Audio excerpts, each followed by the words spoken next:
আসুন এবার নিউজ 18 প্রাইমে বনগাঁ ঠাকুরবাড়ির দিকে নজর রাখি। সেখানে পদ্মে দ্বন্দ্ব। ঠাকুরবাড়িতে বিজেপি সাংসদ বিধায়ক কোন দল?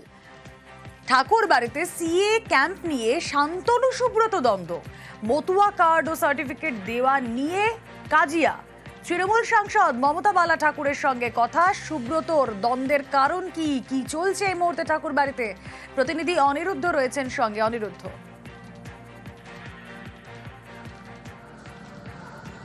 দেখানো মেলা উত্তর 24 পরগনার ঠাকুরনগর ঠাকুরবাড়িতে বলা যেতে পারে পদ্মের মধ্যে রীতিমতন কন্দল।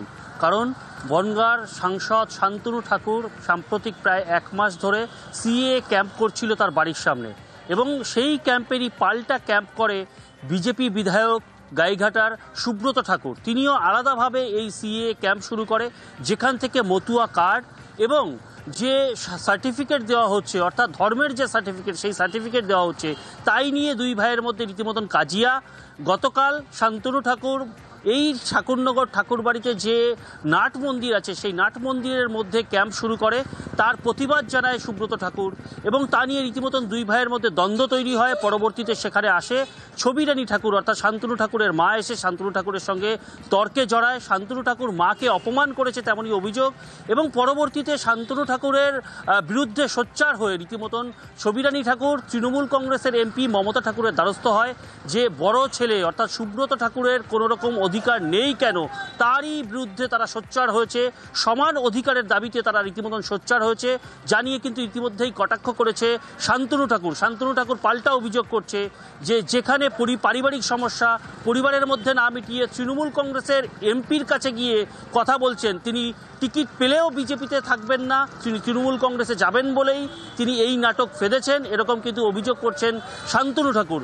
জানিয়ে বলা যেতে পারে সিএর ক্যাম্প নিয়ে ঠাকুরনগর ঠাকুরবাড়িতে আজ সকাল থেকে চাঞ্চল্যকর পরিস্থিতি তৈরি হয়। একদিকে ছবিরানী ঠাকুর অভিযোগ করতে থাকে যে বড় ছেলে সুব্রত ঠাকুরকে কোনো রকম অধিকার না দিয়ে একচ্ছত্র বিস্তার চালাচ্ছে মতুয়া মহাসংঘে শান্তনু ঠাকুর। পাল্টা শান্তনু ঠাকুর অভিযোগ করতে থাকেন যে মাকে রীতিমতন মায়ের মাথাটা খেয়েছেন সুব্রত ঠাকুর, মাকে প্রভাবিত করে তার বিরুদ্ধে এই ধরনের অভিযোগ করানো হচ্ছে। অন্যদিকে মমতা ঠাকুর জানিয়েছে যে দীর্ঘদিন ধরেই এই যে ঠাকুরবাড়িতে যে লড়াই, অর্থাৎ অধিকারের লড়াই, সেই লড়াই তিনিও লড়েছেন, এবং সুব্রত ঠাকুরের যে দাবি, সেই দাবি সঙ্গত। শান্তনু ঠাকুর একচ্ছত্র বিস্তার করছে, সেই অভিযোগ কিন্তু পাল্টা মমতা ঠাকুরও করেছেন। মমতা ঠাকুর জানিয়েছেন যে এর মধ্যে কোনো রাজনীতি নয়, তিনিও চান যে সমান অধিকার সবাই পায়। নাট মন্দিরটা হরি মন্দিরের সামনে একদিন আমরা কোনো কিছু করি আলাদা ব্যাপার, কিন্তু গতকাল আমি দেখছি ওখানে পার্মানেন্টলি এই যে প্রক্রিয়া চলছে এটা ওখানে শিফট হয়ে ওখানে করছে।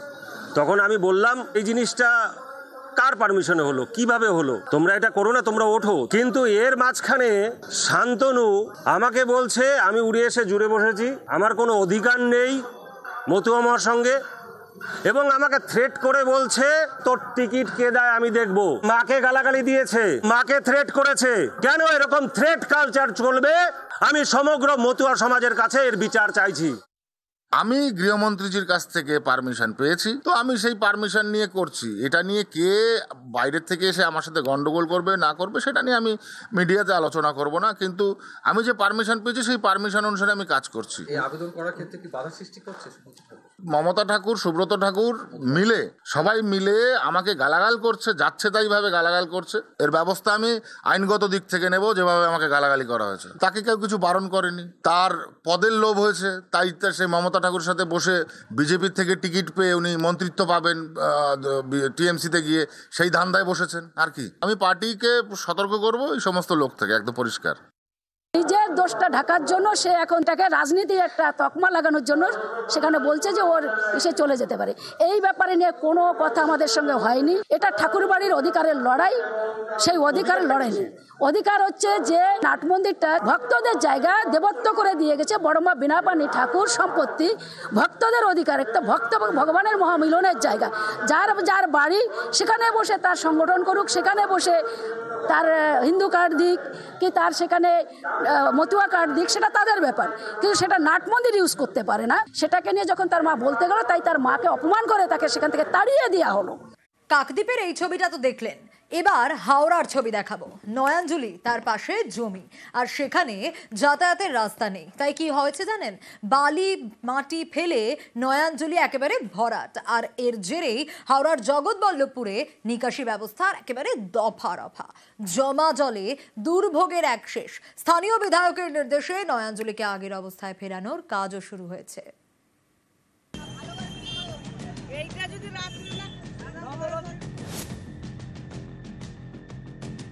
নয়াঞ্জলি বুঝিয়ে তৈরি হয়েছে রাস্তা, যাতে সহজেই জমিতে যাওয়া যায়। হাওড়ার জগৎবল্লভপুরে মাকড়দহ 1 নম্বর গ্রাম পঞ্চায়েত। এখান দিয়ে গিয়েছে হাওড়া আমতা রোড, পাশেই নয়াঞ্জলি। এলাকার জল নিকাশির বড় ভরসা। এই নয়াঞ্জলির ওপরে একটি সংস্থার জমি। স্থানীয়দের দাবি, ওই জমিতে তারা প্রমোটিং করতে চায়, কিন্তু যাতায়াতের রাস্তা নেই। তাই বালি আর মাটি ফেলে ভরাট করা হয়েছে। নয়াঞ্জলি বুঝিয়ে তৈরি করা হয়েছে রাস্তা। এর জেরে এলাকায় জল বেরোনোর পথ বন্ধ। পাত্রপাড়া, চৌধুরীপাড়া, মুসলিম পাড়া সহ বেশ কয়েকটি এলাকায় জমছে জল।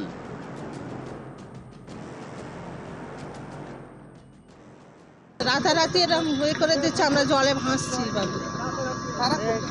যাদের জায়গা আছে, আলাদা বিল্ডিং এরই মনে হয় কারো কেউ হবে, যাদের জায়গা আছে তারাই ভর্তি করছে সব।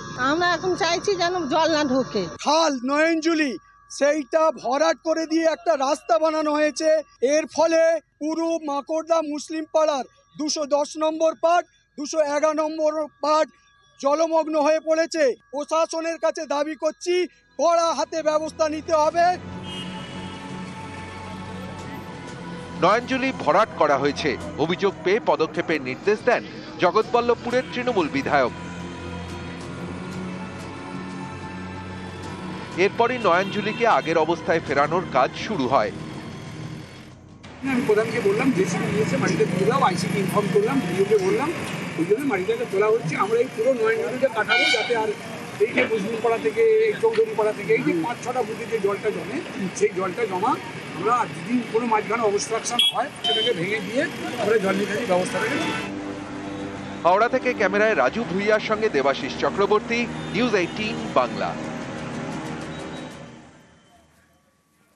নামখানায় ধস, আর সেই জায়গায় বাঁধ মেরামতিতে হাত লাগালেন গ্রামবাসীরাই। সপ্তমুখী নদীর বাঁধ ধসে রীতিমতো আতঙ্কের পরিস্থিতি তৈরি হয়। প্রশাসনের হস্তক্ষেপের দাবি স্থানীয়।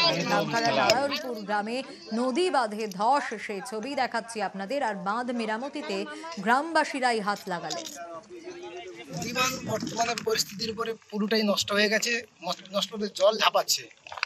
আমাদের বর্ষার সময়ে বন্যার হওয়ার আশঙ্কা অবস্থা। আমরা সবাই এসে কম বেশি হাতাহাতি লেগে গ্রামবাসী সহযোগিতা আমরা বাঁধটাকে কোনো রকম হালকা করে মেরামতি করেছি। রাত্রে হয়তো জল ঢুকতে পারে। আমাদের চাষবাস, কৃষি, ঘর বাড়ি কিছুই থাকবে না। আমরা খুবই আতঙ্কে আছি। খরুর সময় কাজ হয় তাহলে খুব ভালো মতো কাজ হবে। বর্ষাকালে হলে আমাদের তো এগুলোর কোনো অস্তিত্ব থাকে না। আমরা চাইছি একটা কংক্রিটের ঢালাই বাঁধ করে দিলে আমাদের এইটা তাহলে ভাঙন রক্ষা হবে। দীর্ঘকাল থেকে দেখে আসছি যে নদী বাঁধের ভাঙন সবসময় তো হতেই আছে। একজন মানুষের 2-3 বিঘা করে জায়গা, 4 বিঘা করে জায়গা নদীতেও চলে আছে।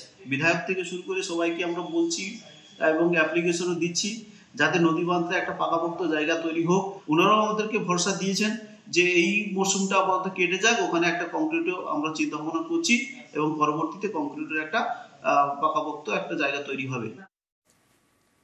সুবর্ণরেখার জলে ভেসে গেল নৌকা। রাস্তায় জলের তোড়ে ভেসে যান 3 জন।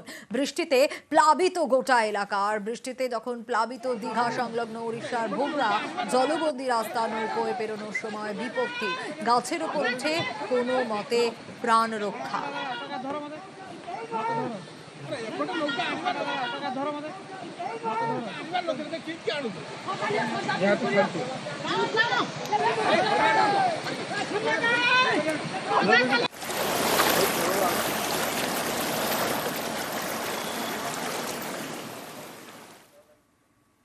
ঝালদায় ব্রিজ ধসে বিচ্ছিন্ন হয়ে যায় 20টি গ্রাম। গ্রামের সঙ্গে গ্রামের যোগাযোগ ব্যবস্থা বিচ্ছিন্ন হয়ে যায়। আর এই সেতু বিপর্যয়ের 24 ঘন্টার মধ্যে মেরামতি, কারণ এই সেতু বিপর্যয়ের জন্যই যোগাযোগ বিচ্ছিন্ন হয়েছিল ঝাড়খণ্ডের আর ঝালদার।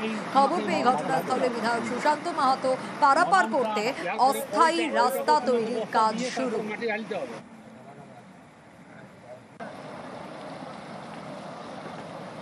এমএলএ ছিল, সভাপতি ছিল, এখন এই আপাতত কাজ চলছে, পাবলিকে কাজ করছে। সেতুটা বহুত পুরানো বটে। এটা কতগুলো গ্রামের মানুষ যাতায়াত করে? 15-20টা। ও ঝাড়খণ্ড দিকেরও যাওয়া আসা করে। কয়েকদিন ধরে যে বৃষ্টি চলছে এবং এই বৃষ্টির ফলে আমাদের যে পাটুক গ্রাম এবং এদের গড়িয়া যে তার মাঝে যে পাটুক ব্রিজ, এই ব্রিজটা ক্ষতিগ্রস্ত হয়ে দুদিক থেকে বিচ্ছিন্ন এবং যোগাযোগ ব্যবস্থা একেবারেই বিচ্ছিন্ন হয়ে গেছে। এবং আজ থেকেই দেখতে পাচ্ছেন যে কাজ শুরু হয়ে গেছে। এখন সাময়িকভাবে যাতে যোগাযোগ যে বিচ্ছিন্ন হয়েছে সেটা মানুষ যাতে পারাপার করতে পারে, এমার্জেন্সি গাড়ি ঘোড়া পেরোতে পারে, সেই ব্যবস্থা হচ্ছে। এবং পার্মানেন্টভাবে তা দূর করার জন্য ইতিমধ্যেই সেচ দপ্তর উদ্যোগ নিয়েছে।